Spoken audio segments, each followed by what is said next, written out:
नमस्कार दर्शक बंधु करेन्ट अपडेट्स को आपको स्वागत। चलतु नजर देवा देशर किसी मुख्य खबर उपरे। लॉकडाउन को नहीं केंद्रर नुआ गाइडलाइन, घर बाहर मास्क जरूरी।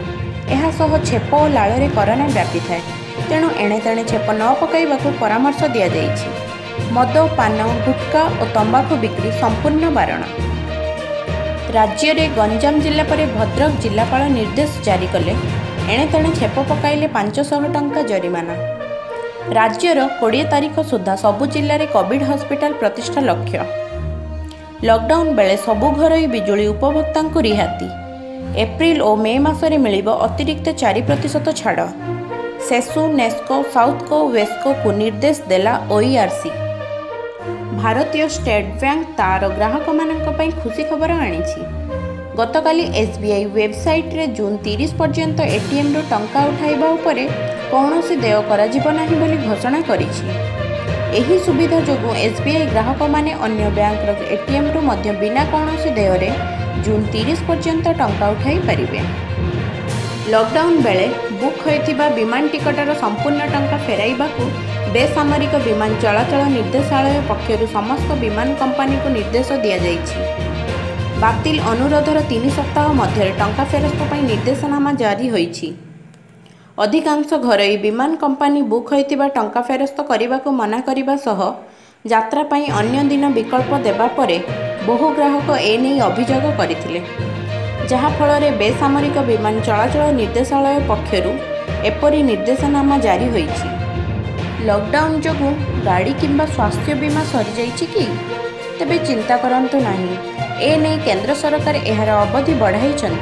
पूर्वर यह एप्रिल 21 पर्यंत वृद्धि करा जायतिला, मात्र प्रधानमंत्री लॉकडाउन को मे 3 पर्यंत वृद्धि करिबा परे अर्थ मंत्रालय एही बीमा अवधि को मे 15 पर्यंत संप्रसारित करछंती।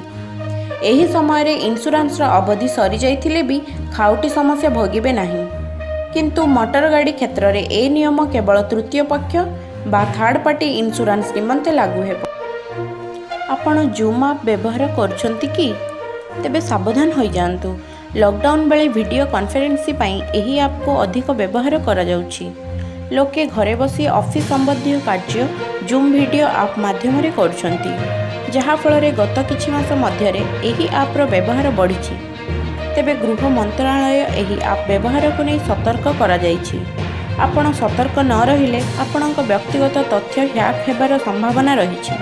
एही जूम ऐप लोकंक व्यक्तिगत सुरक्षा और गोपनीयता प्रति विपद सृष्टि करिछि। फ्लिपकार्ट, अमेजन, पेटीएम परी ऑनलाइन रिटेल कंपनी गुड़िक एप्रिल 20 परठारु सेमानंकर संपूर्ण सेवा आरंभ करने को प्रस्तुत करछंती। एही ऑनलाइन कंपनी गुड़िक समस्त प्रकार सामग्री जगाइबे ना केवल जरूरी सामग्री जगाइबा पई अनुमति मिलिबो, से नहीं सरकार किछि स्पष्ट करि नाहंती। तेबे बुधवार जारी करा जाइतिबा गाइडलाइन रे मंत्रालय कहिछि एप्रिल 20 रु कोरोना हॉटस्पॉट नथिबा अंचल रे एभली सेवा आरंभ हेबो।